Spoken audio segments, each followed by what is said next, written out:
Hi everyone, मेरे channel IGNOU learner में आप सभी का स्वागत है।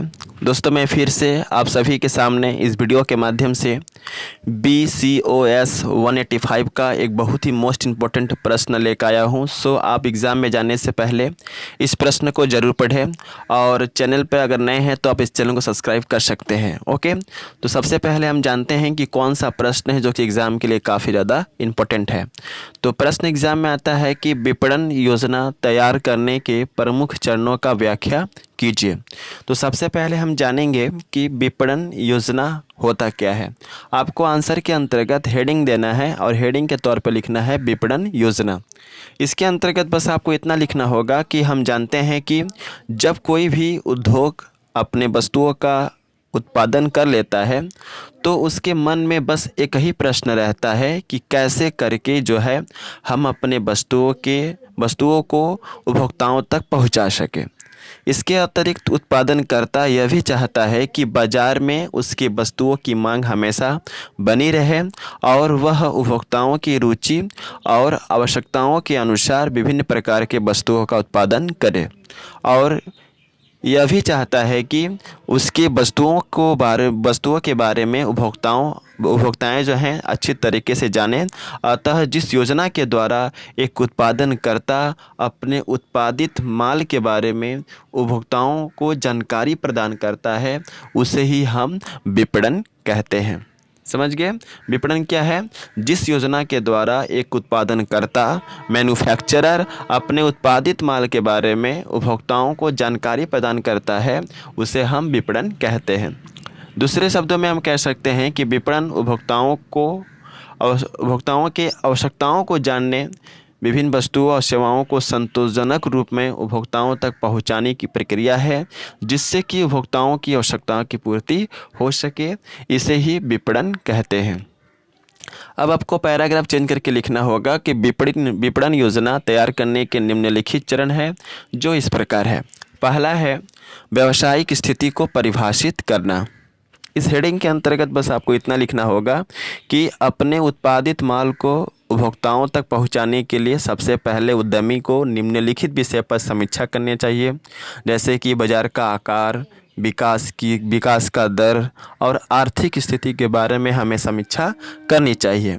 इसके साथ साथ उद्यमी किस प्रकार के वस्तुओं का उत्पादन कर रहा है इसका विवरण भी वह विज्ञापन में भी दे सकता है जिससे कि उपभोक्ताएं जो है जान सके उस वस्तु के बारे में कि यह इंडस्ट्री इस चीज़ का उत्पादन कर रहा है।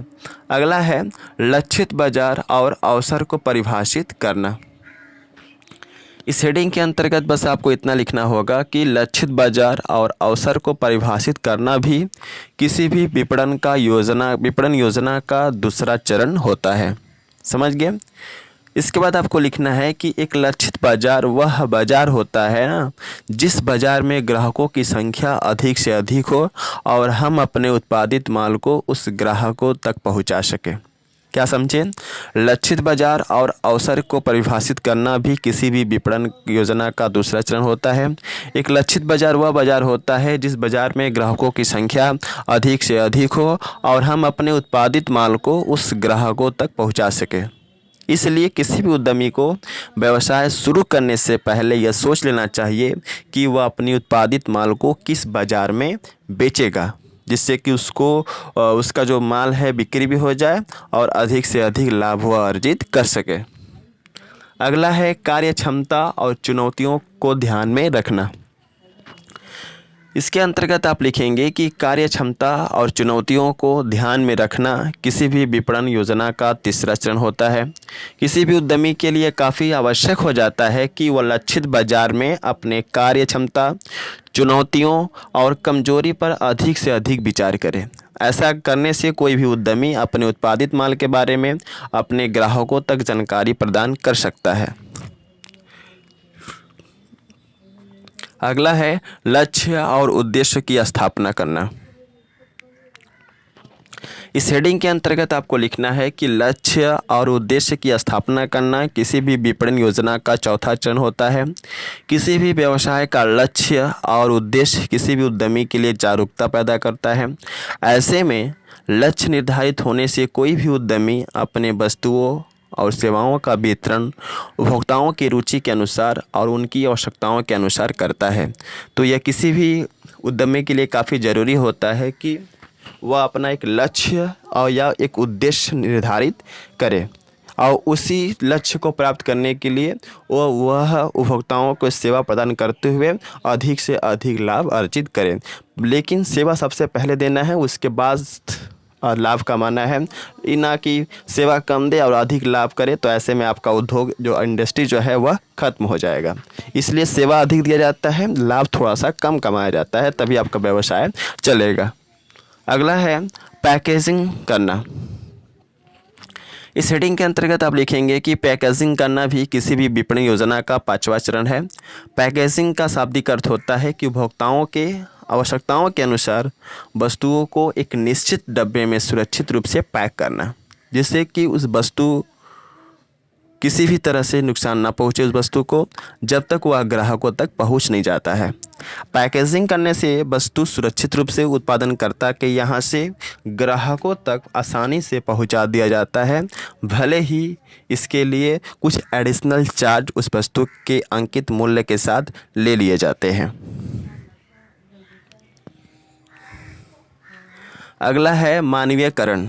इस हेडिंग के अंतर्गत आप लिखेंगे कि यहाँ मानवीयकरण का तात्पर्य यह है कि जब कोई उद्यमी यानी कि व्यवसाय बिजनेसमैन, यहाँ मानवीकरण का तात्पर्य यह है कि जब कोई व्यवसाय या जब कोई बिजनेसमैन अपने उद्यमिता यानी कि अपने इंडस्ट्री के द्वारा वस्तुओं का उत्पादन करता है, तो वह यह सोच लेता है कि कैसे भी करके इस वस्तु का रंग, डिज़ाइन, आकार इतना अच्छा बनाया जाए जिससे कि यह वस्तु ग्राहकों तक पहुंचते ही ग्राहक इससे संतुष्ट हो जाए और उसकी आवश्यकताओं की पूर्ति आसानी से हो सके।